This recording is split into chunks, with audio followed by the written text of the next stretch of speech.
Hello. Okay. Hello. We are live. Hey, everyone. We are streaming to 4 platforms. So thank you for being here. I am Sharon Tiffany'personal, and welcome to Ascension Gateway and our Galactic Updates televised simulcast show. Today I'm joined by my good friend and Starseed brother, Andy. Hi, Andy. Hello. Thanks for having me on. Oh, of course. Yeah, it's always a pleasure to chat with you. Unfortunately, Ashley couldn't be here.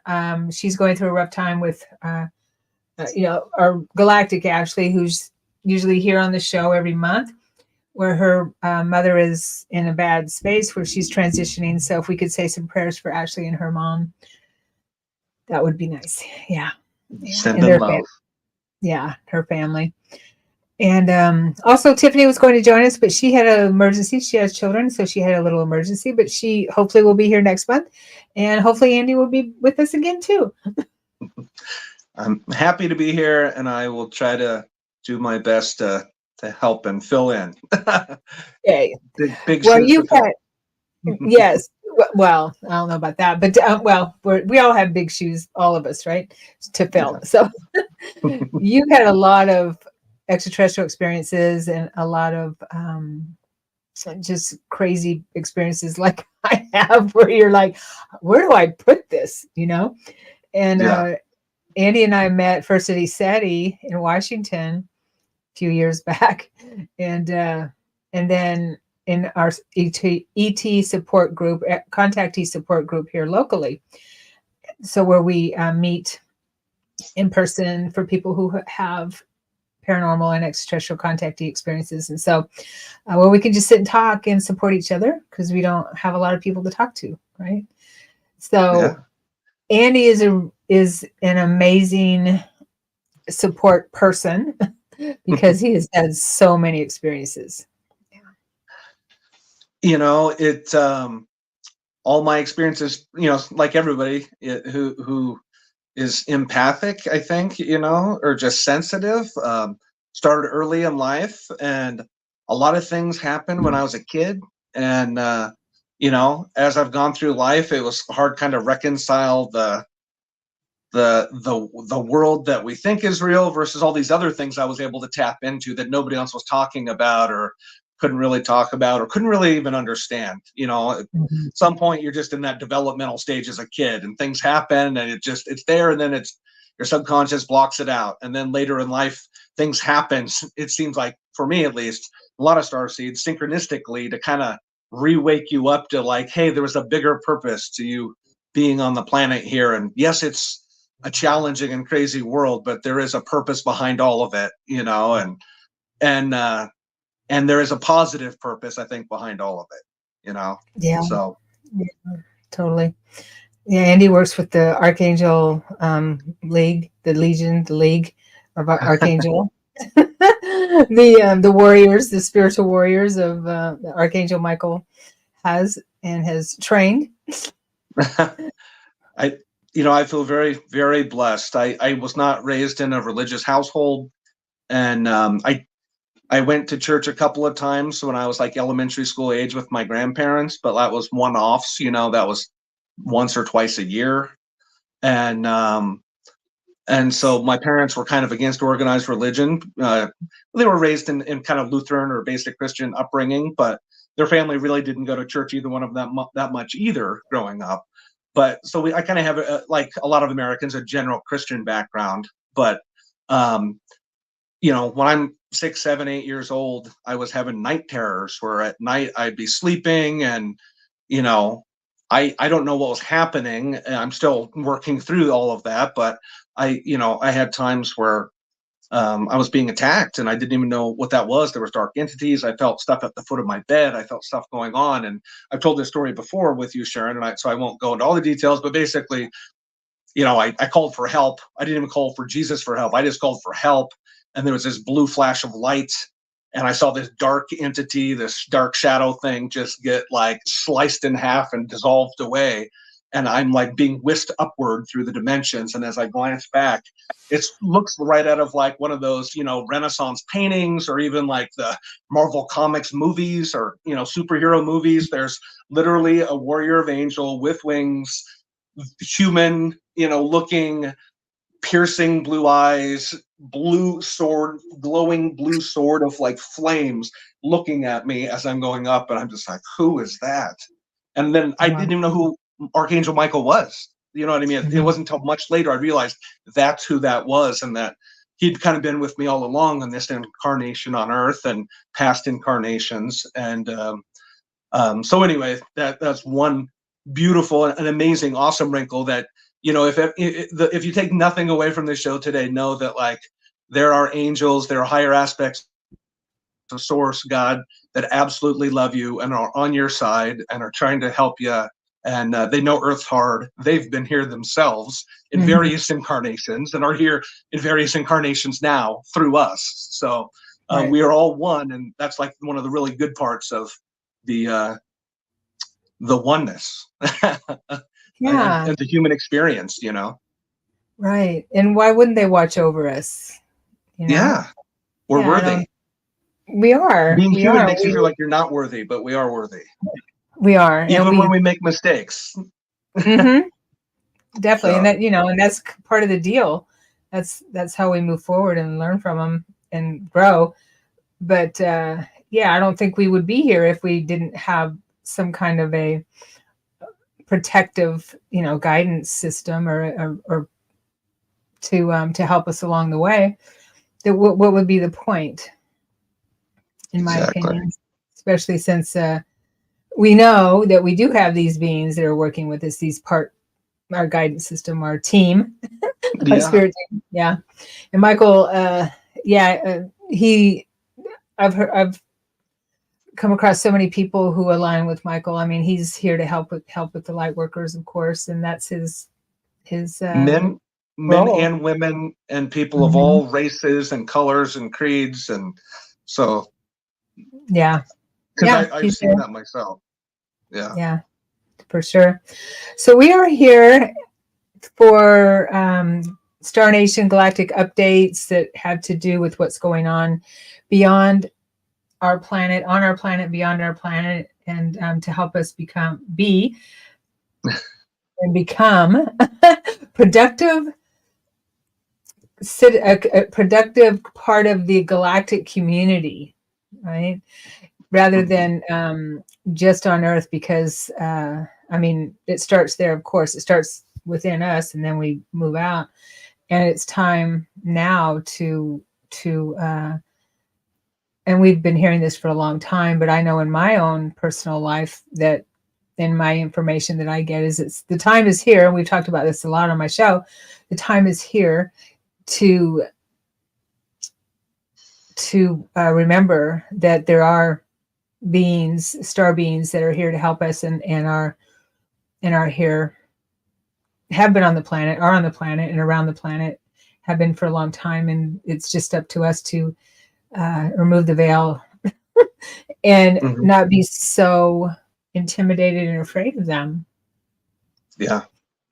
Fear's a big part of it. I know James Gilliland, Eddie Setti, has said that for years, as you know, in personal integrity and being authentic and owning your shit. Because when you're vibrating at this level and you connect with somebody who's up here vibrating at this like unconditional loving level, or just a slight step below that, and we're down here, when you start connecting with them, it brings up everything that doesn't resonate.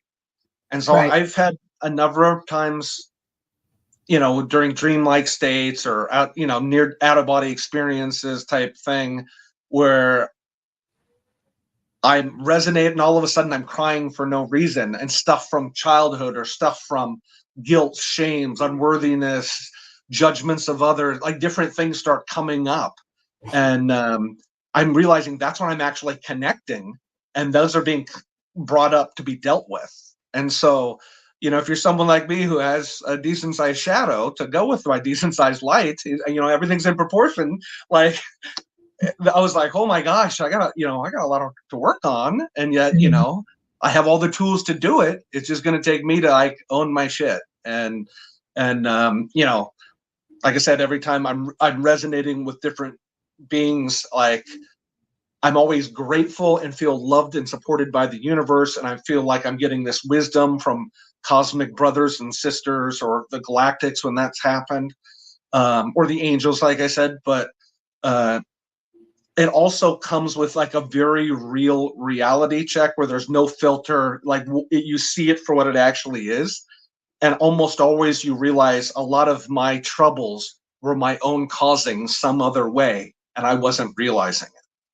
Yeah. And so I guess I'm looking at that, you know, and I think humanity is going to have to realize, like, as in order to be members of these higher level galactic councils and like decision makers within our own sphere, let alone our higher sphere of influence, our higher connections, we're going to have to own our own shit and be real with what we say. And our word has to be good, and we have to have integrity, because we don't want to be connecting with the beings that vibrate without integrity, because that gets messy real quick.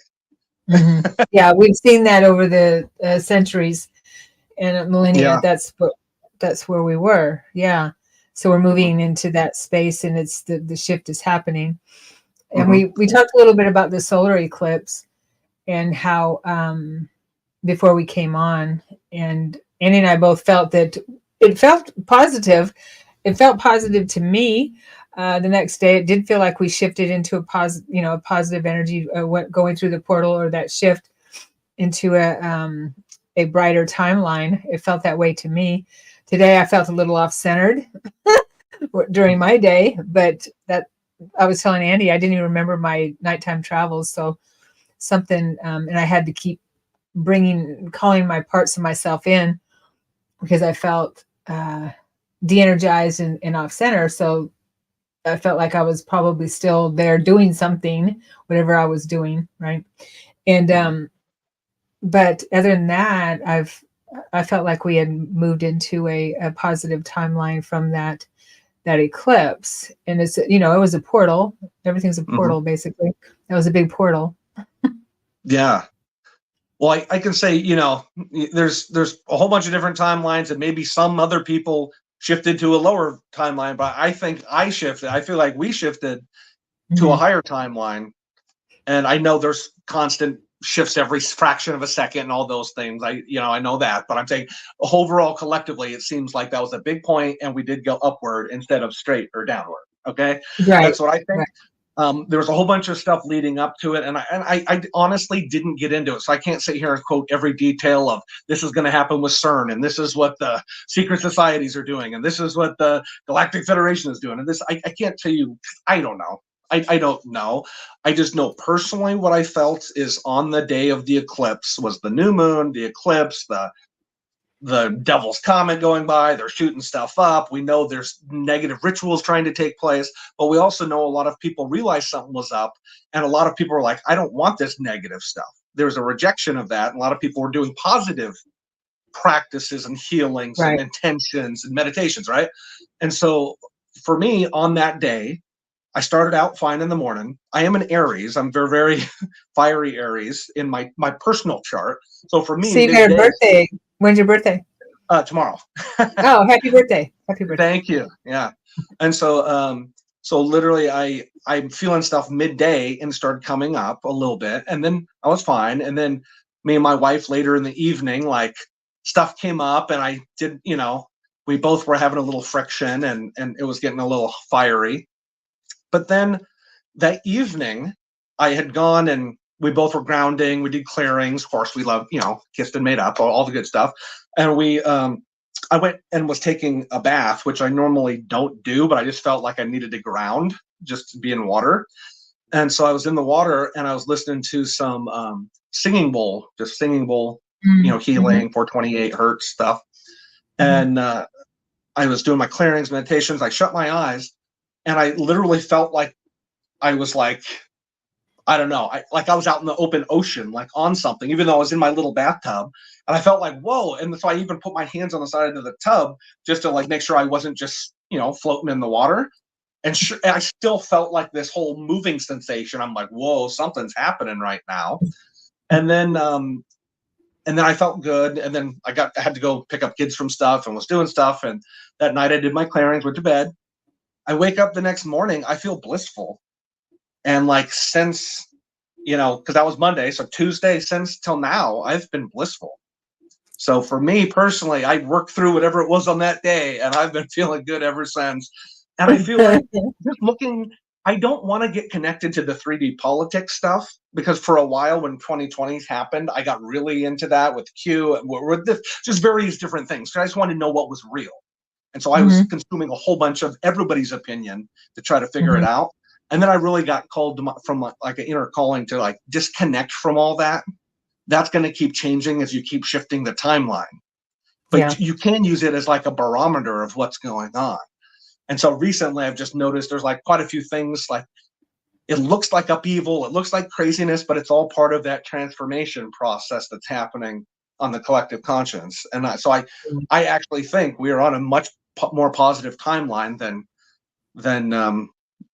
we certainly could be on. So that's my opinion. So for what it's worth. No, I hear you.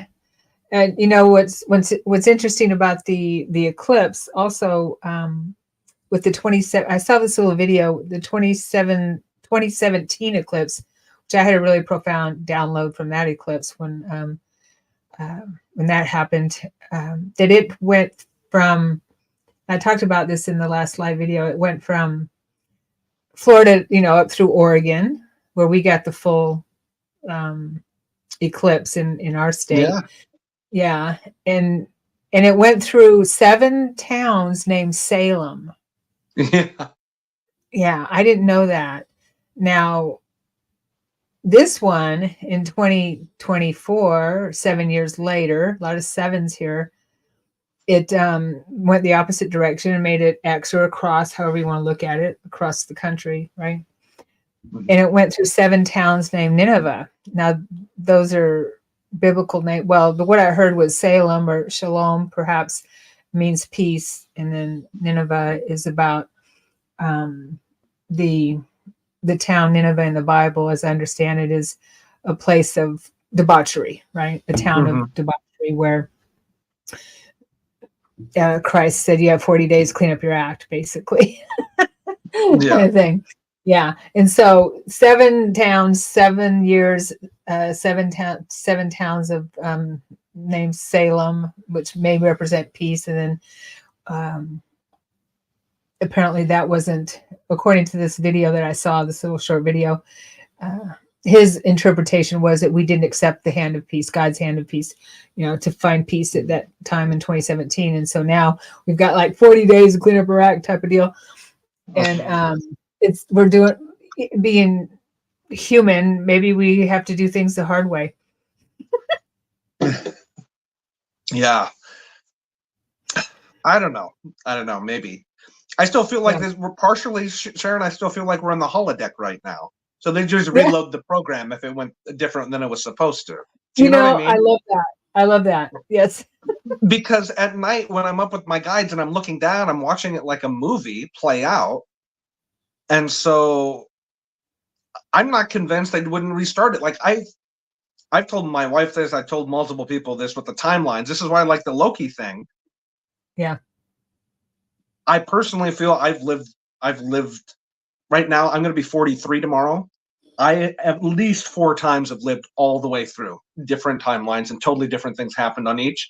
And a few of the times I tried to come back like, this was going to happen. This was going to happen. And then it didn't happen because we're on a different timeline and things worked out different. And so now I keep coming back, I think personally, because there's something I need to work on as an individual that I wanted to continue to refine in myself, as a soul level, being more unconditionally loving, being more, authentic, being my true self, not being so caught up in the judgment of others. And you know what I mean? Like being of the Christ consciousness, and so, because I think you get to a point where you're like at the end and you get judged, after you die, or you judge yourself. I don't think God judges you as harshly as people say. I think you and your team of wise guides and counsels that you're made up of give you advice, but it's loving. It's not like you did wrong. You get tapped into the cosmic wisdom. And so in that moment, you're like, shoot, nobody has to tell you that you knew you knew. And so you can't wait to have another opportunity to go down and make it better. So I feel like I'm blessed beyond belief because here I am again. And even though I'm not perfect, like I'm trying to be better each time. Yeah, I like that. So that's the way I live it. Yeah, I like that. And you know, I don't doubt that we've been reset many, many times. And I've shared on here before that during a couple of plant medicine journeys where I sat there and I'm like, we've done this before many times. We've done this exact thing many times before, where when things got crazy out in the world, we'd come here and we'd reset. We'd take a break and we'd reset and then go back out like this, you know, like a warrior kind of thing. Okay, here we go back out on into the trenches to do our job, do our work. Yeah, I had that each time, that feeling. You know, speaking of resetting, back I wanted to talk about some updates, I guess, or some intel that I heard recently. And one was, and then I want you to share your experience on the beach. Don't let me forget. Let's not forget recently. Oh yeah. I mentioned Michael Salla here before, that Exopolitics. He's written tons of books, and he has a Army insider that brings him updates where he goes on ships and underground cities and things like that. And in one, in the recent one, JP went to an underground city for the ant people, and he's been there many times before, and he met the king of the ant people. And he also saw a giant that was in stasis there. I've seen giants. Yeah. Have you? Yeah. Yeah. Sorry, I'll tell that. You can finish where you're saying. Okay. Yeah, I'm gonna hear about it. Okay. Yeah, he saw it, and there was human. And in another visit, he went to the underground city. The giant was waking up. Okay. Well, the giant, he went to the underground city again recently. And this is the report he gave Michael Salla on his recent video, that the giant had completely come out of stasis and took the ant people and ascended into the inner earth, into the next realm, into another realm in the earth. And it reminded me of the Anasazi Indians in Pueblo, I think, where they just disappeared. Yeah. They were in the inner earth and missed a cataclysm, right? Or something like that. Yeah. And so he said that the only people there were humans that were already living there, that were taking care of the underground city, that the ant people, the community there, and the giant king, he's now their king, helped them ascend and move into a higher realm. And they believe that it might be Thoth. We talked about Thoth or Quetzalcoatl, that being who was in stasis. And he talks about that in the Emerald Tablets as being in stasis in the Halls of Amenti, that there are actual stasis chambers there. And I have memories of being in stasis chambers. I have a memory actually from before I even read that book, and then it kind of popped up when I read that book. It triggered that, like, me and some of, not in this physical body, but like astrally, or like one of the ET groups I'm connected to had actually been there, had gone down and had been into the halls of Amenti, because it was like it's on a different dimensional frequency. Well, under the Giza Plateau, down like 6 miles or something like that in the inner earth. Yeah. I don't know exactly how far. I mean, but it's something like that. Right, and it's in the inner earth. And Michael Salla talked about this book, and I have this whole series about the pyramid, the Great Pyramid that's in Romania. And I pulled out the one inside the earth with that, which I haven't read, but he talks about. I wanted to show this picture of the. This is an awesome series about Romania and the Great Pyramid in Romania. Where's that picture? Oh, here it is. So you can see the The Sphinx. Yeah, in Romania. That's one side, and this is the other side of it. So, I mean, it's kind of obvious, right? And that's the Romanian Sphinx. Anyway, they've this one gentleman that this series is about. He went through the chambers, and this is a tunnel. It reminds me of Stargate. All of this information reminds me of Stargate. If people haven't watched Stargate SG-1, go back and watch. It's straight disclosure. It really is. It's a I'm watching it names. Now. Yeah, it's incredible. Yeah. During COVID, me and my son, like I'm not proud to say it, but like father and son teenage or bonding. Hey, you got to do what you got to do. We watch all of Star Trek, Next Generation, all of Deep Space Nine, all of Voyager, and when it started SG-1, and we started going through all of them. Starship Troopers. I mean, we're yeah, but he talks about in this book about how that the Earth isn't anything like what scientists tell us it is. That it's it's just magma and all of that and rock. That it's actually different realms, and we can move through these realms, and these books teach us how to initiate, like Tibetan initiations in these books. Have you ever heard the whole thing where people with a certain DNA, because he talks about that DNA, in here, can go into different levels, and that's one of the reasons certain people are recruited into different programs. Yeah, that's in this book. Knowingly or not, because they can access different portal points. Remember, I shared with you before in one of our previous things, my secret space program memory stuff where I go through a portal and we're on Mars. And the only reason I could do that is because I had a certain DNA that was compatible, that could go through that way. And this is more like astro jumping. It was not, I don't know. I've never been in the military, and yet I have these full-on memories where I'm like, have done stuff. And well, that's just like SG-1. It is. The same thing. Yeah. O'Neill, he's got that ancient DNA, and they've got the certain DNA. Oh, yeah. Yeah. Yeah, but they talk about you put your hand on some kind of a machine here in this cave in the inner earth and inside the earth, and it shows your DNA on a holographic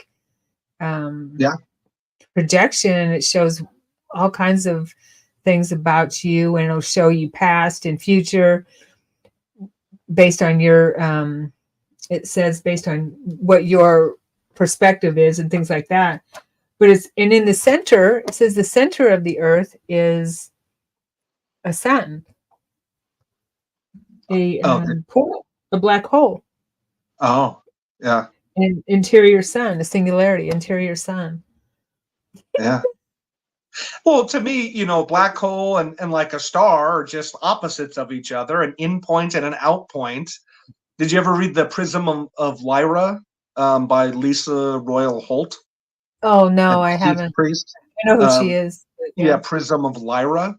That's a great book, and it basically talks about like the beginning of this part of the multiverse and how it was created, and it actually aligns quite a bit with some of the ancient Hindu text kind of stuff, and the Kumaras. I know you're talking about the Kumara, Kumaras, and the building, just like which beings came down and created, because we were up here and it like came down in creation, and new parts of the void were explored and built and created in, and I feel like different God beings, like at certain points, like go and become life givers. Like, our sun itself is a conscious being giving life. It's also simultaneously a portal, just like we all are, because we're all vessels to be in, different energy balanced within the whole holographic quantum holograph matrix. I know. So this is just mind blowing, and I can't wait to read more of this book. If there's a sun in the inner earth, are we reflecting that? Are we a mirror of the inner earth? We say we go up, but we're actually going within. And, so it's like, that's crazy stuff. That's mind pretzel kind of stuff that I love. Yeah. So apparently the ant people went to another realm, according to the discussion. within the earth. They went higher or inner, further in, because they had talked about humans joining them as well. And so why he took them in further in is a conundrum. Is, you know, why would he take them to another realm, I wonder. Maybe it's, you know, like the ascension, you're reconnecting, and if you're going inward, they're reconnecting with a higher aspect of the oneness. Or maybe, you know, it'd be interesting to know what like fundamentally changes as you shift right there. Do you become more of a group consciousness or collective? They were already kind of a group consciousness, the ant people, right? Like with the telepathy and the queen and all the different stuff. It would be really interesting to just observe that fly on the wall Right. stuff. Yeah, totally. An ant on the wall. The ant on the wall. But JP's reports before that were that when these giants wake up, that and the ant people may be coming to the surface. So perhaps there's things that are happening that prevented that from happening. You know what I mean? Mm-hmm. So yeah, I just think about that. I wonder what happened there. Yeah, I don't know. Yeah. But with disclosure, I've heard through Michael Sala's intel that his reports that Great Britain is starting to look for extraterrestrial life, and admitting that they are on other planets. Okay. So that's a step. Yeah. That they're actually admitting that. It's gonna happen. I think. I mean, I like Corey. Do you read Corey Good stuff at all? Or I watched some of it. I wasn't aware of the secret space programs when he was talking about it. Yeah. I don't know. I just think, depending on the timeline we're on and what we're experiencing, like the disclosure of the like obvious, we're not alone in the universe, and there's some other consciousness in bodies on this planet and out on other planets and in other dimensional realms, right? I think it's going to be, people are going to understand that relatively. I think most people are. Like, we all grew up with your generation grew up with Star Trek. My generation grew up with, like, my kids, like, being I still have a corporate job. And so I'm around a whole bunch of people in a big office building. And there's, you know, I'm in my early mid 40s and I'm already like one of the oldest guys in the office. I swear everyone around me is 28, 25, 30, like just young, smart people. They're all starseeds too. Most of them, honestly, are pretty consciously open to stuff. And people have grown up just with pop culture, all this stuff. Almost everybody knows aliens are real. You know what I mean? Like, they put it out there long enough. It's, if you really want to know, you already know. You know, and there's people like me who you go outside, meditate, and look up. Like, something will fly. Your team will fly by and flash you. Like, I swear that happens more often, because you start to realize how much we're co-creators, right? And so, like, we're all having a choose your own ending book. We're all having, within this overall timeline happening, our own little things that are happening within all of it. And as long as it all balances, it works, I think. Right. Yeah, I would say write your own book. Don't let circumstances write it for you. Yeah, absolutely. But that's a good segue into your experience you shared with me before we came on, when you were in Hawaii. Yeah. So we had a trip to Oahu. We've been planning for a long time, and finally got to do that for spring break last week with my wife and kids. And we actually had some other friends who also went with their families. So it was a great time. Of course, being from the Pacific Northwest, you know, it's pretty wet and gray winters. And so you get somewhere and every day it's sunny. And even when it rains, it only rains for a little bit, and then there's rainbows. And you know what I mean? And then it's between like 70 degrees at the low and 84 at the high. It's just like perfect. So here, the very first day, I'd been doing all these intentions because I wanted to, I just wanted to have a good healing time and just express gratitude to the fact that I could even go there and be there and be in that energy. And I know just from my research and past stuff that there's a lot of the Lemurian energy over there in the Pacific on the islands. And obviously watching, the Disney movies like Moana and stuff, it's kind of that idea of the Mother Earth and the spirit of nature and the islands and everything. And so the first day I'm on Pacific Coast time still, so I get up super early and I'm gonna go out to the beach when it's dark. And I go sit on the beach and I'm there a while, feet in the sand, just me, because everybody's, it's early, it's 5 something and dark still. And so I just had a moment where I was doing my morning of affirmations, just expressing gratitude, doing clearings, trying to send just love. We recently had a death in the family, so it's just sending love to that person on the other side and their transition and expressing gratitude for them. And so I was just having a really heartfelt, deep moment myself for 20, 30 minutes on the beach. And so I'm there and I started having emotions come up, and sure enough, I'm not proud to say, I'm too proud to say, like, I sat there, I started crying, and at first I was crying because I was kind of sad because my brother-in-law passed away, and then I was expressing just how grateful I was given like everybody's place in the world and all the things going on out there, and like just given everything I've been through just to be in the spot I was in. So just expressing gratitude. And as that happened, I'm feeling kind of an internal shift happening emotionally. And next thing I know, there's like a wind that comes up. I didn't say this before. The wind comes up because there's no wind at all, comes up from directly behind me, almost like somebody turned a fan on right behind me, like that intense of a wind right behind me. And the wind seemed to be like 10 to 15 degrees warmer than the normal air around me was. So it was like a super hot wind turned on right behind me as I'm getting emotional and like basically sobbing on the beach, like, and having this moment. And then I literally felt like the Mother Earth herself, like the ocean, the grandmother spirit, like reached out and hugged me in this warm wind. So I'm like being embraced and hugged by this warm wind, like I'm one with the earth. When that happens, there's a shift.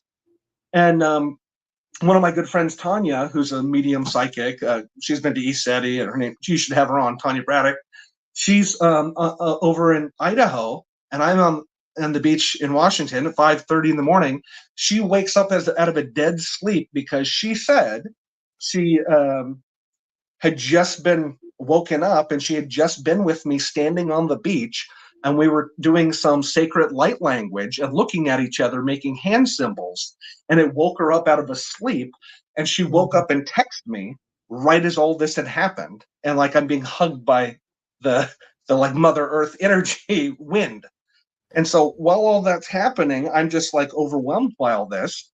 And so I text her back for like 2 minutes, 3 minutes, just like the synchronicities of it all. And she's talking to me about the Lemurian energy and balancing like the masculine and feminine energy on the planet and all this stuff. And so it's real deep. And so then I'm telling her, I'm going to just continue this moment. I'll talk to you later. And so I look up, and right then there's like a ship going by and powers up.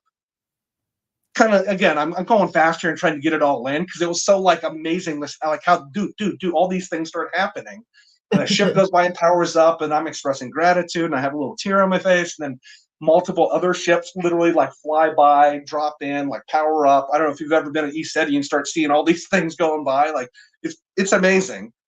So I'm like, whoa, this is awesome. And I'm obviously I'm in my own bubble. I'm having this whole experience. And all of a sudden I kind of slowly kind of coming to, and I realized that like during all this, there's like 2 people that had come up behind me on the beach.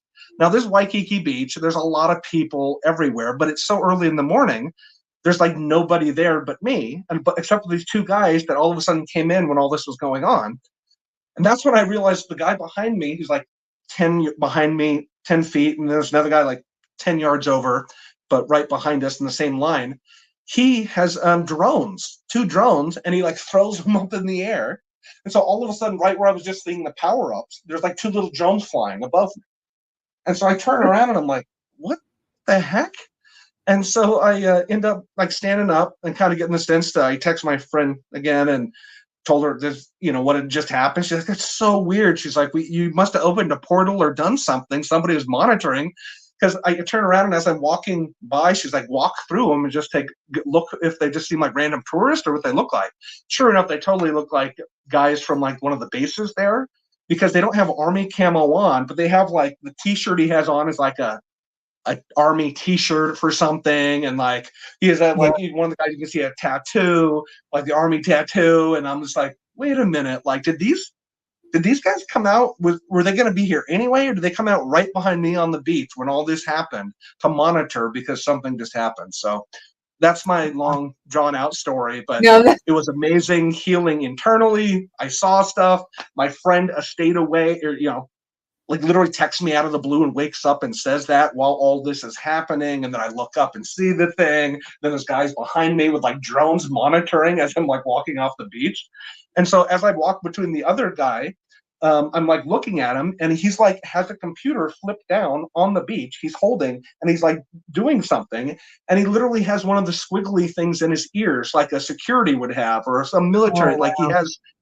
And so maybe he was just a random, accountant on vacation, probably, a skeptic would say that, but the way it all happened, I'm like, these guys are monitoring. They're like, something just happened. And so anyway, I don't know what that means, if I was being monitored or if I just set off bells and whistles or if what, but that was a cool experience.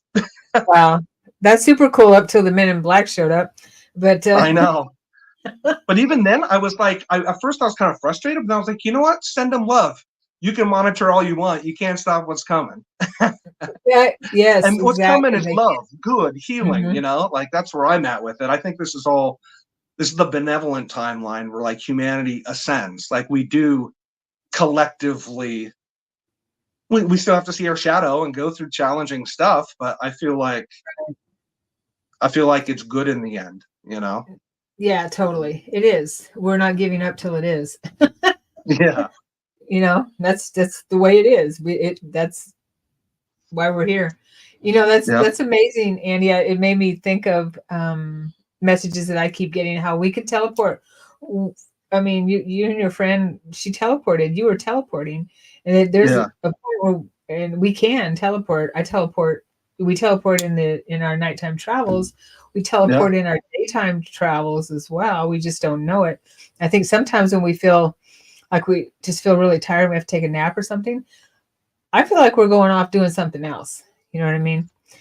I absolutely, because there's like a joke. I get up early and I'm ready to go, and I can go all day. But like, if I get up early and go, and then my family gets up, and all of a sudden I'm like, you know what? Yeah, it's a weekend. I'm gonna take a nap. Well, everyone else takes a nap 20 minutes, 30 minutes. I do like a full REM cycle. And they always are like, why can't you just take an hour nap? Why does it have to be 3 hours? And I'm like, I do a full REM cycle. I'm pretty sure I straight leave my body and I'm doing missions and like can't come back for a little while. So just let me sleep because my body needs it. Yeah, and I see a time, and we've been able to do this. That's why we are seeing it again, where we are able to consciously teleport. Oh, I have an experience where I'm not with Michael, but I'm with my personal like guardian angel. And I wish I could tell you the name, but I don't actually remember. I'm horrible with names. A million times I've met beings. I'm like, who are you? Who are you? Who are you? And they like try to tell me. And I've always kind of been bad at spelling and bad with names if I don't say it 2 or 3 times, like a human name, let alone some other name. And I'm in a different realm. Like it's really hard for me to do that. But I know I was with my guardian angel, and it was like anywhere we wanted to go, we could be.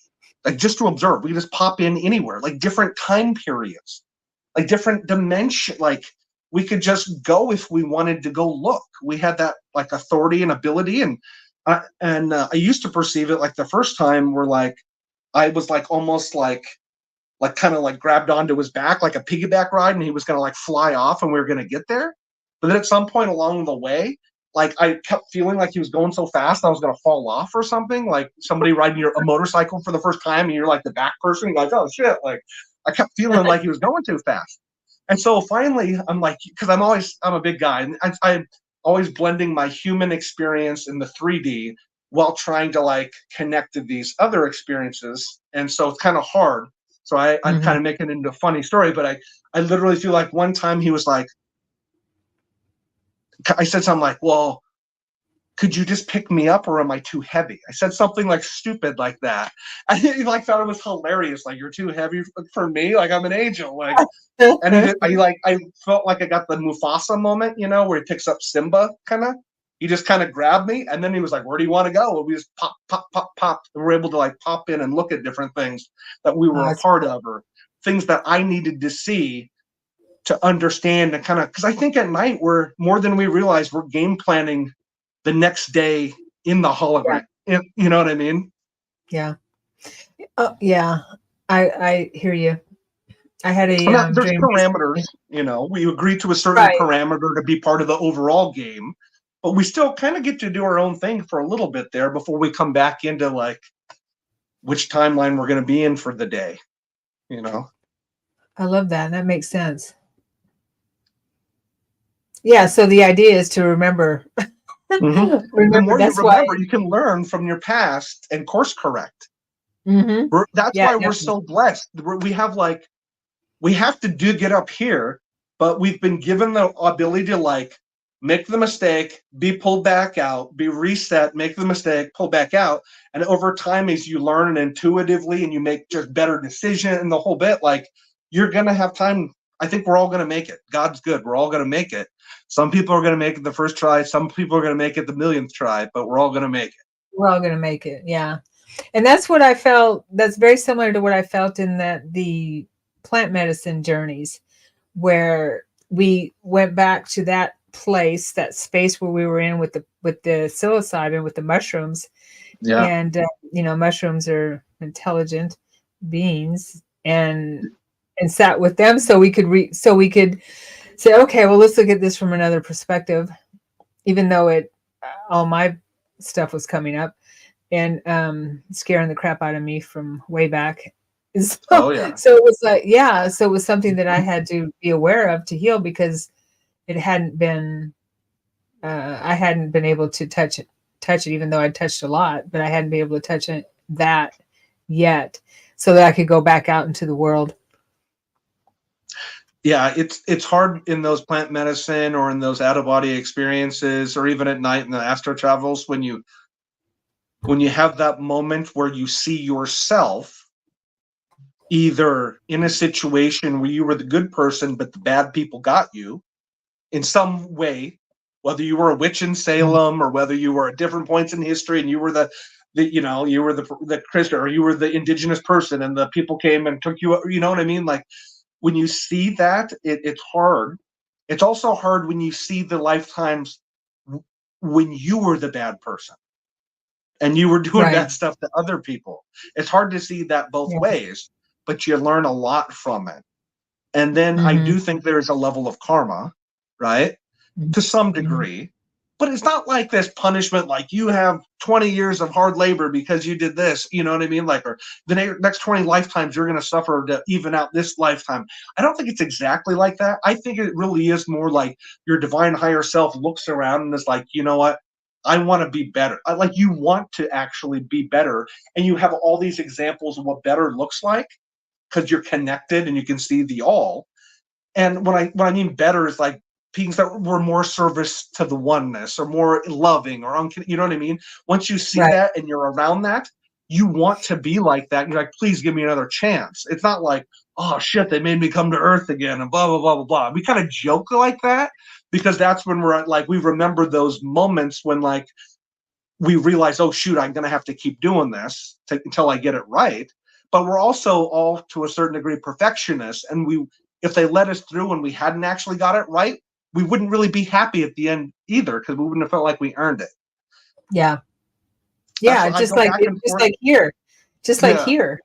You know, it's no different. And our soul is perfect at that level, at that high level. So we have that memory within us, like a perfectionist. But it's just like here, you want to do things right normally, you know, if rather than doing it half-assed or something that you're not proud of. Yeah. And it's the same thing. It's weird to think. it's weird to think what you do in your life, this could be your soul's masterpiece. Mm-hmm. That was coming through to me the other day. I love that. Like, you're the co-creator. This is your Rembrandt. Who are you going to be, Andy? Right? You know, everyone knows Mona Lisa, but has everyone seen Andy? You know what I mean? Or Sharon? Mm-hmm. You're your guides, your teams, your aspect of soul's best and brightest. And if you don't think that you're living up to that, well, then you know what you need to start working on. Mm-hmm. I love that. Yes, totally. You know, we should always do our best every day, and that's for the 4 agreements. If anyone's aware of the 4 agreements, you know the 4 agreements, right? Oh yeah, impeccable with your word. Yeah. It's kind of like the 7 dwarfs, so you could never get the last one. So it's be impeccable with your word. Always do your best. Okay, those who are watching, what are the 4 agreements? I know. I feel bad. I should know. I know you're talking about, by off cuff. I can't just rattle them off. Be impeccable with your always do best. And oh gosh, I'll remember as soon as we sign off. Hopefully before then. But yeah, those who are watching, get us up to speed on the 4 agreements. That's all you have to do is those 4 things in life, and you're good. Treat others the way you want to be treated. Is that one of them? That's the golden rule, I think. I don't know if that's on the 4 agreements. It might be, but that's in business. I came up with the platinum rule. So the golden rule is treat others the way you want to be treated. The platinum rule is treat others the way they want to be treated, because not everybody wants to be treated the same. As you want to be treated. As they want to be treated. Yeah. So you have to know someone well enough in business or in service or in life. You have to know that person well enough to know what would they like, because they might not like what I want. I'm cool with the cheeseburger for lunch, but they might want a vegan salad, right? So I got the platinum rule. Treat them the way they want to be treated. Right. Silly. I made up with that. It worked in my sales 101 class. So. Hey, I bet it does. Okay, I got it. I pulled them up. Okay. Oh, Be impeccable with your Be impeccable with your word. Don't take anything personally. That's the tough one. That is big time. Yeah. And don't make assumptions. Ooh. That's what about if you're intuitive and clairsentient? Am I assuming, or do I just know that? I think there's a difference between assumptions and knowing. I think you're right, but I'm trying to be funny. But right. Okay. Always do your best. So those are the 4 agreements. Yeah. So that's good advice. That's right there. That's all you need. That's all you need. I know. You know what happens when you make assumptions. Yeah. That's where one of. Go ahead. I was going to say, making assumptions. That's one where the universe does a pretty good job in my life now. Especially since I've been wearing Moldavite, it does a pretty good job of, like, if I say something that isn't true, it shows me it isn't true pretty quickly. Oh, right. Keeps you grounded. Very grounded. Mm-hmm. Yeah, that will happen. You had mentioned Corey Good, and there was some news on him recently. Were you at the ESETI conference where Corey Good was there? Okay. Yeah. I actually got to talk with him quite a bit. He's such a great guy. Him and his family, very nice. His kids were there, really nice folks. And I mean, God, for whatever you think, even if someone you don't agree with everything everybody says, or if whistleblowers, if people, everything they say is 100% truthful, or if they misremember certain things, or if, certain things are exaggerated. Like, I just, for people, especially in this field, if confident enough to come out and like heartfelt share your story, your experience, put it out there.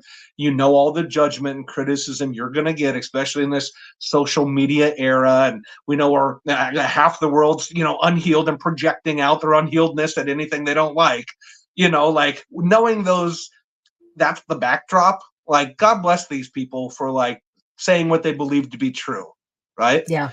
And I followed Corey right from the beginning. I used to read, you know, read all of his articles when him and David were first putting stuff out. And so I'm a big fan, and a lot of reading his stuff only validated little experiences I'd had from childhood that was like this random weird, like, was that a dream? Was that a memory? What was that?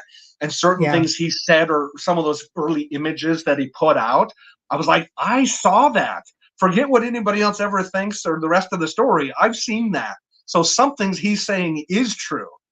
And so for me personally, like, I really like the guy, and I think he has a lot of integrity. I know there's all kinds of stuff where there's bickering in the people and lawsuits and who actually did this. And I don't know about all those things, but I think he's pretty authentic. And does that mean every update he has is 100% accurate, or like anybody else, like even Elena Donan or whoever? Like, I take them all. I think a lot of them are good, and a lot of their information is good, but I've also been around a lot long enough to know that, like, we're at like grandmaster chess level here when it comes to multi-dimensional war and spiritual war and temporal war and all the different conflicts and within human consciousness playing out on the planet.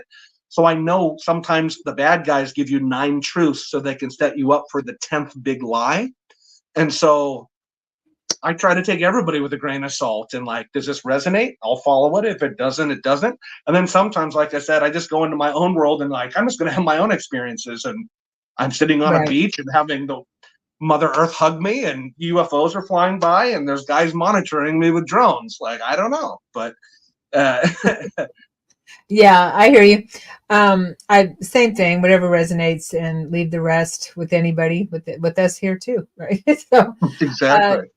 Yeah, always thought Corey Good was authentic. I didn't listen to his stuff when it first came out, but I was starting to watch him on Gaia, and then they stopped some of the his episodes, and so I asked him, and he said when I was going to be able, when will I see the rest of your episodes? Because I really got into him with David Wilcock, you know, the Disclosure series, and he said, well, he was in that lawsuit with Gaia TV, and apparently that's when what I hear is that he backtracked, saying that he never went to space, and he's and I, you know, and what he has his reasons, and I'm sure it had to do with his lawsuit, but unfortunately he lost a lot of his lawsuit recently. So which is too bad that he had to deal with all of that, because I do think he was authentic, and he had courage to come forward years ago and talk about it, and he gave a lot of people the you know, he was a torchbearer for a lot of people in the secret space program to talk about their experiences too. Absolutely. And so that's why, like, you know, I'm not a big fan of Stephen Greer anymore, just because of various different things that I've heard and even, you know, kind of experienced. That said, I appreciated, like, in 2001 when he did the UFO Disclosure Project. For me, just waking up, it was really cool to be able to be like, hey, here's actual military people, like credible human beings that the military thinks is smart enough to fly a jet, you know, and he says he saw something. So, like, I appreciate different people for different reasons, and I think that they're there to play their part sometimes. And yeah, some people end up being spooks or fakes or disinformation, misinformation people, or some people knowingly or unknowingly are like being influenced by different entities or groups or attachments because they're unhealed internally. And you know what I mean? Like, I think that there's a lot of that all around, honestly.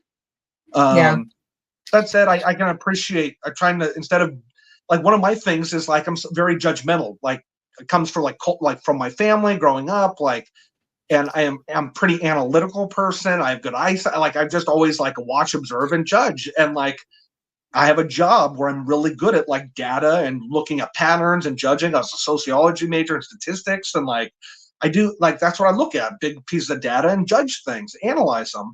And so it's hard to not judge people so harshly. And that's one of the things I feel like when I've gotten to the other side and I'm with my guides or the different near-death experiences I had, I felt like I had been too fiery, and like I hadn't always been kind and treated people I would have wanted to be treated, because I was so passionate about what I was thinking at the time or what I was focused on at the time. And so I guess my takeaway was just my intention is I wanted to not be as judgmental. I still wanted to use logic and reason, but not just in my brain's logic and reason. Almost at times turn this talking thinking machine up here off for a minute, or tune it out temporarily and tune into my heart so I can feel, because my feelings never lead me astray, but my mind and my brain has talked me in and out of a number of things I probably shouldn't have done or said. So Yeah. I, take I hear that you. for what it's worth. Yeah. No, I hear you. I'm going to change the subject real quick here.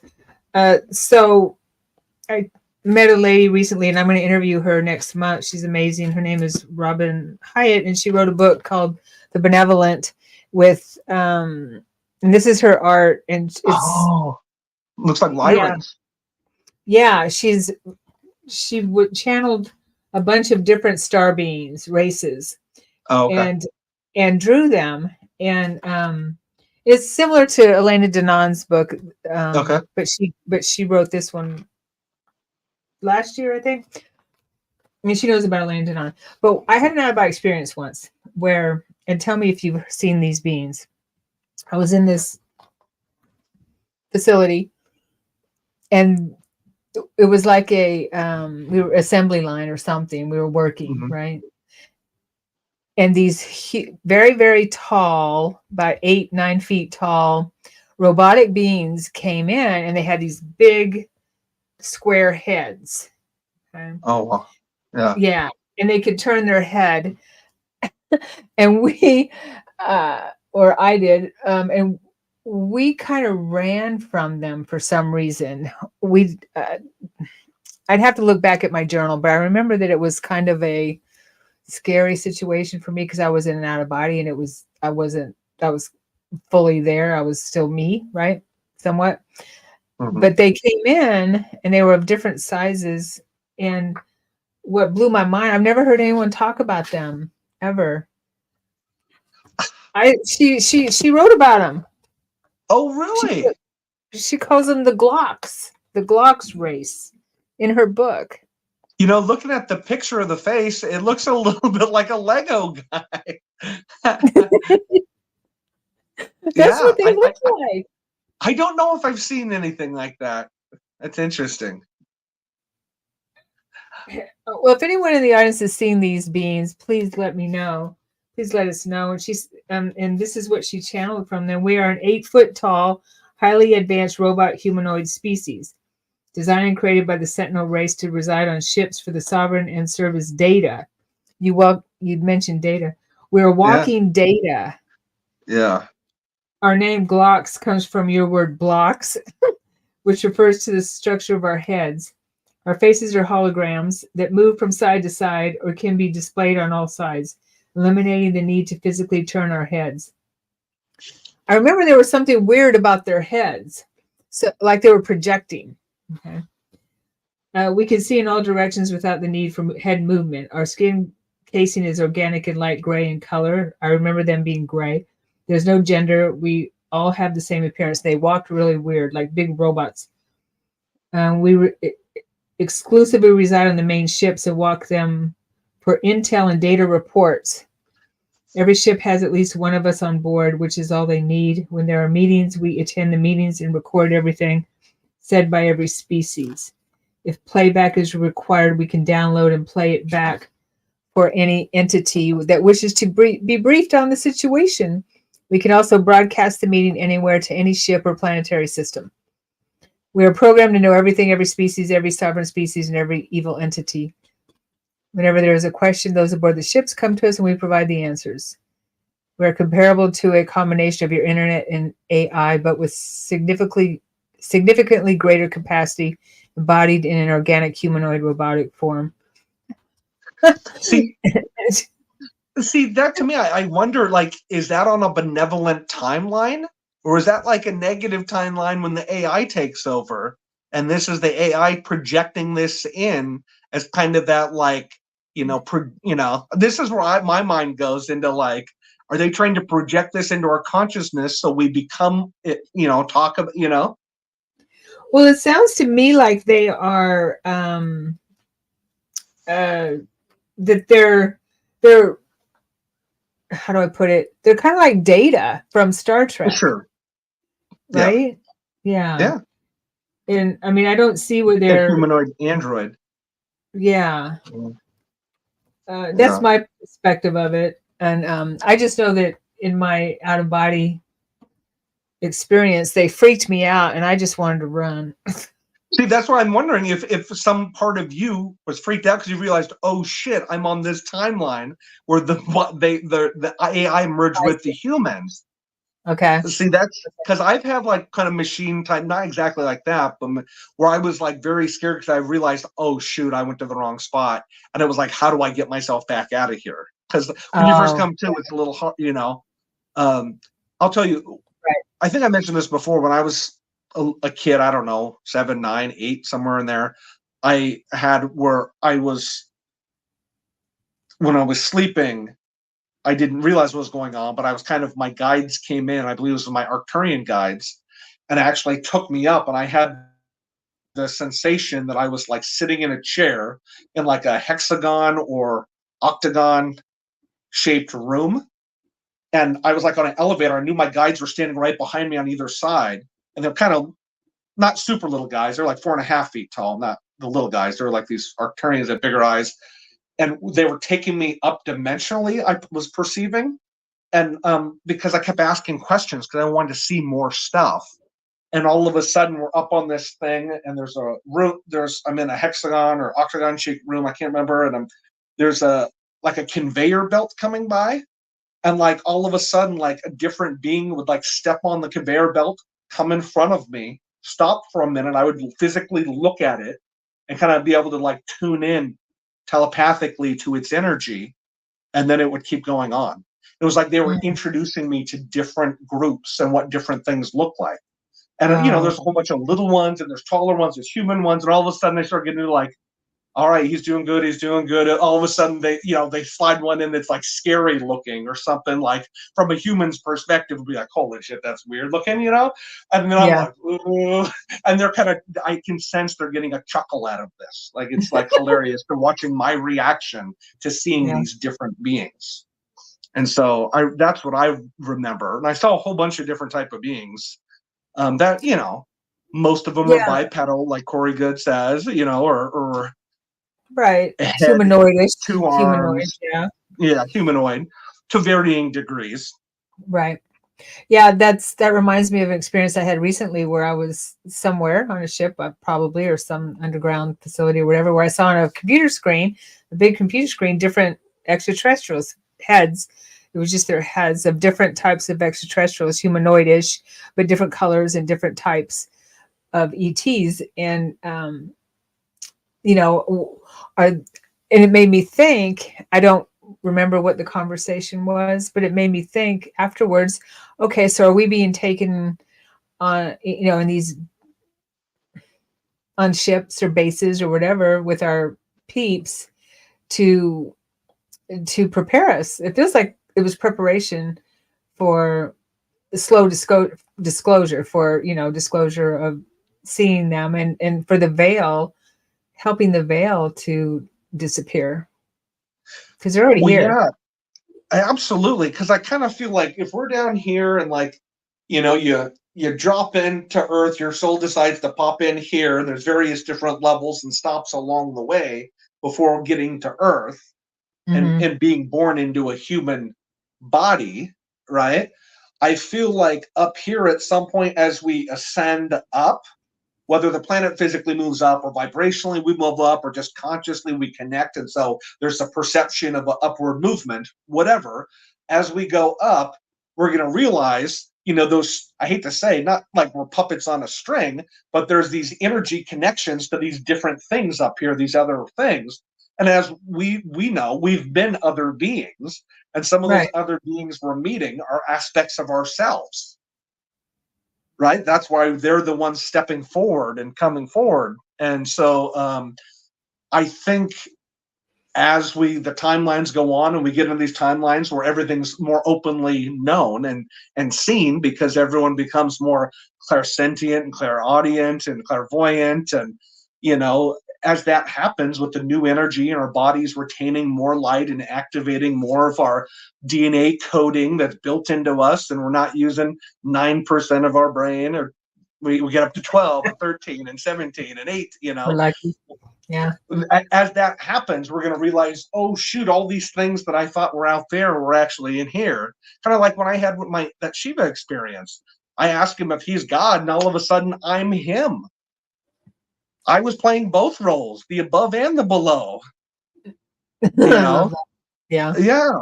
And so so that's when it's going to be crazy, because wait till, I don't know. I know it's hard because I go back and forth between just purely the ET and the timelines and what planet are they from and which group are they from or which star system and dimensional stuff, to like more the law of one. We're all one, and there's different aspects of us and the different collective, you know, states of consciousness that you can be at. You're going to perceive it differently. And in truth, we have multiple different people on the planet vibrating at different frequencies, and so people are experiencing different things, you know. Right. Yeah. My cable package has channel, you know, 1 through 30. Yours has 1 through 40. Some people have 1 through 6, right? They're not, you know, you're perceiving so much more, probably because at some level you're an older soul or connected to an older soul network that has lived so many lifetimes. It already knows so much. It has so many codes built into it, or, you know. That's what I look at it like. Yeah, it makes sense. And since we all are connected, I had a thought there and it went right out of my head. Sorry. No, I it's get okay. kind of rambling, and I just kind of, I almost channel what I'm saying. if I don't write it down, it goes right out anyway. Yeah. Something about being connected, and well, the thought came to me for a second, and I don't believe that's the first thought, but that we come here to help bring in all our scattered aspects or fragmented parts of ourselves. You know what I mean? Yeah. Into the whole, because we all have our separate oversouls, and then of course we're connected to the bigger oversoul, that, you know, all the way to the bigger oversoul. Yeah, I remember now. It had to do with Shiva. Yeah. Anyway, so that's what I believe we're doing. What we're doing is we're healing, we're bringing in fragmented parts of ourselves, and we're helping others bring in fragmented parts of themselves, which bring us all into the whole, right? Because we become so fragmented with trauma and stuff like that, or with the lower planes, with the emotional baggage. So you were talking about Shiva and how you were him and he was you. Yeah. When I had my NDE in 2001 with Christ, that same thing happened with me. Yeah. Where when I began merging with him and he merged, and I could see the universe through his eyes.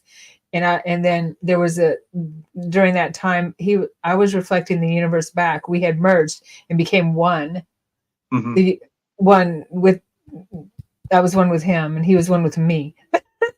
We had merged and became one as light. And well, and that's beautiful. I know I've talked about Shiva before to different people, and people are like, hey, isn't that the god of destruction? Isn't that negative? And I'm like, my experience with Shiva, nothing was being destroyed. It was like literally showing me how creation works. How like the chaos, what seems like chaos and destruction, is actually built in as the active ingredients into the movement that keeps everything going. And I also, at the beginning of that Shiva experience, I think I mentioned, for a long time, I'm just looking at his face. I'm out in space, and all of a sudden he pops in, and I can't tell if it's male or female because Yeah. his energy was so balanced, and frankly, he had long black hair, and it was kind of up. And I didn't know who Shiva was when I had this experience, which for a lot of people, I don't know. I didn't have a background. I wasn't preloaded on Hindu gods. I didn't know who Right. this was at all. I had to. Right. It wasn't until like a couple, afterwards that I even realized who it was. Like a couple, years later. And so anyway, where I'm going with all that is, my Shiva experience was not an experience of destruction. It was like of unconditional love and really showing me within all of the chaos, it's balanced.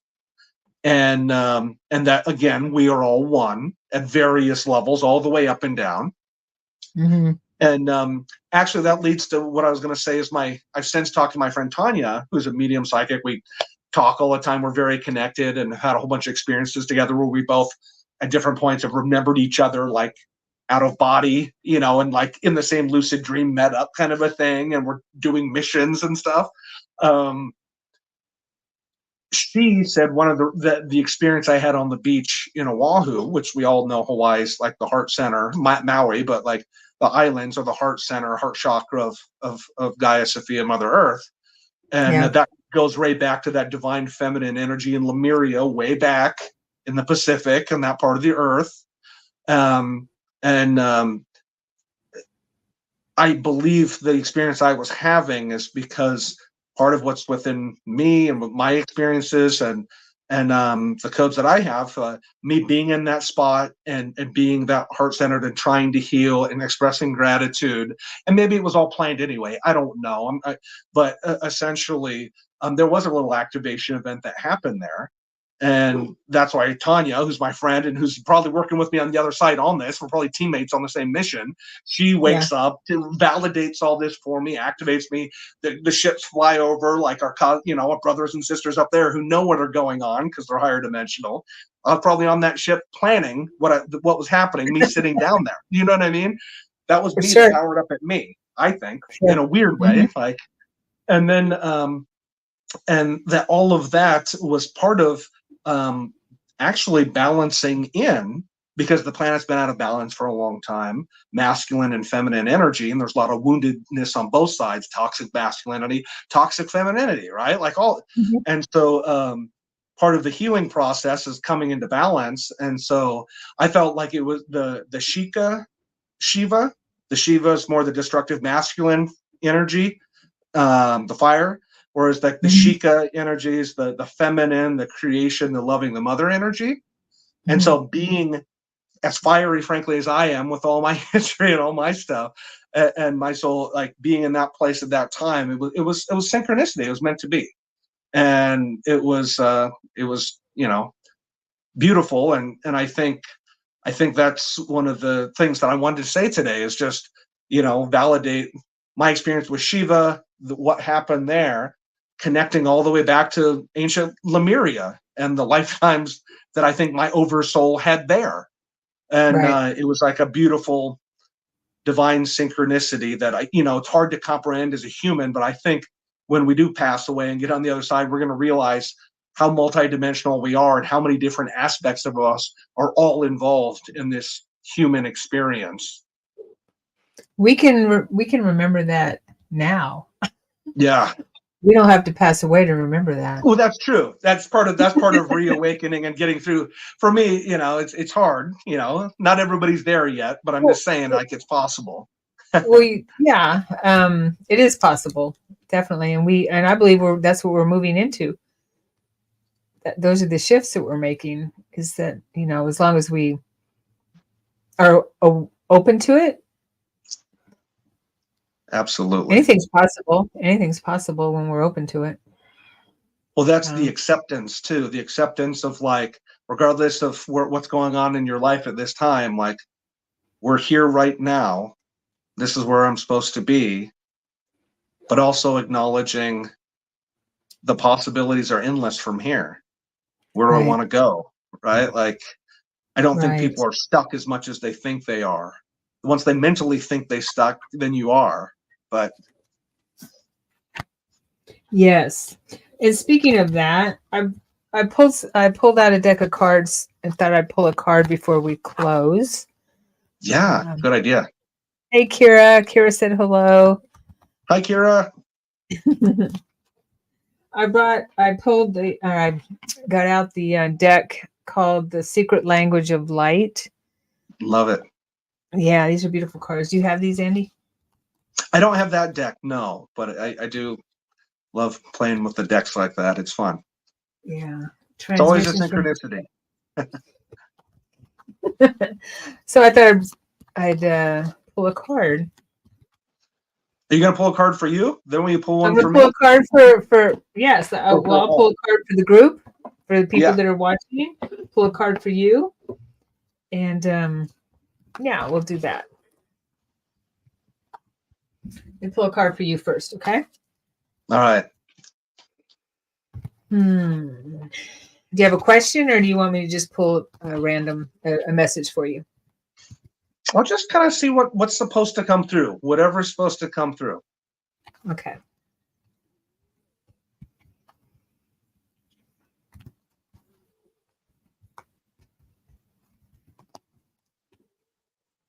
All right. The card is Nourish. I love it. Yeah, let me look in the book to get the yes, I love it. It's Isn't that like pretty? the mother. It's like you got Mother Earth there, and then is that in water? Yes.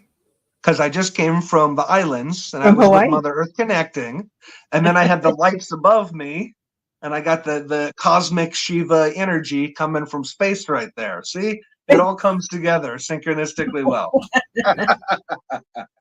And the number is 23. Ooh, If that means anything. Yes, 23. good number. All right. Deeper meaning. You are love and you are loved. This image consists of your soul star Gaia, the soul of Earth, and the divine cleansing that is expanding the love of all. Honor your temple, your body, for it is the physical manifestation of your soul. In doing so, you honor Earth, for she is the physical manifestation of Gaia. Don't judge your environment or your body. Just be discerning about what you focus on. Digest what feels helpful. Gaia knows how grateful you are because you are here. And that's what you were doing on the beach, right? It seems like a beautiful synchronicity. Yes, she wants to remind you that worthiness and ease are your birthright. You are creating beauty, intimacy, and deeper connections with Gaia and your higher self just by playing on Earth. I like to play. Listen to this, Andy. Listen to this. Feel Gaia's loving embrace everywhere.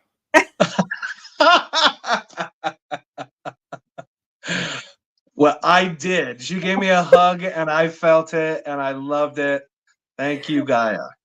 Yes, in nature, a backyard, a pot plant, or your mind's eye. In other words, anywhere. Doesn't have to be there. How beautiful. Yeah. On this planet, all is forever, moving into more and more love. That's awesome. What an awesome synchronicity. Thank you for that. Yeah. Talk about confirmation. Yeah. And that's for anyone that resonates with that too. I'll pull one for the group that are watching tonight, and whenever you tune in, whoever is tuning in now after our live broadcast, hopefully this will resonate. Okay. Absolutely.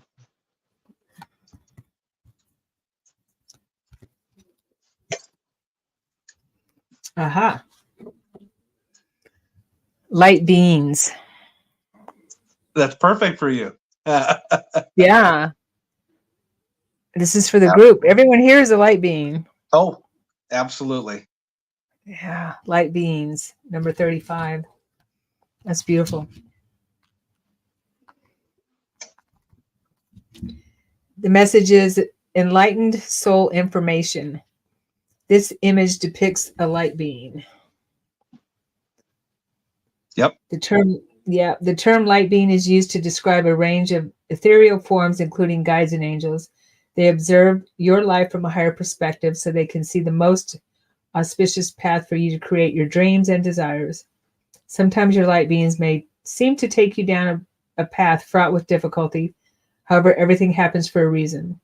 Just like we were talking about, what you were talking about, Andy. Yep. Yeah, just as we know a baby will eventually walk, you will also find your footing and attain your dreams. Your light beings are not here to save you, for that would interfere with your ability to create unique paths and conclusions. They are the keepers of the faith that hold and stream your past, present, future dreams and desires to your heart. Only you can decide what to do with that information. And you can't get it wrong, for your light beings will show you another way. Your light beings are always with you, and you are your light beings. Exactly. Yeah. That's cool.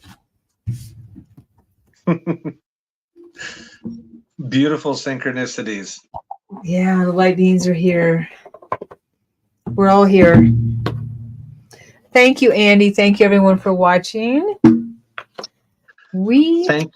Thank you, Sharon. Really appreciate you hosting this and just holding space and the time, energy, and effort that goes into all of this. I mean, you deserve many kudos at many levels. So thank you so much for all you and your team are doing. Oh, well, thank you for saying that. Yeah, I expect a big party when I leave this plane. So Oh yeah. we all do, and everybody better be there. Okay. We'll all celebrate together. Yeah. Absolutely. All right. Well, thanks, Andy, and I'll see you soon. Hopefully, you'll be at the meeting on the 20th, and I'll see everyone else soon. Absolutely. Good Thank night. you. Bye-bye.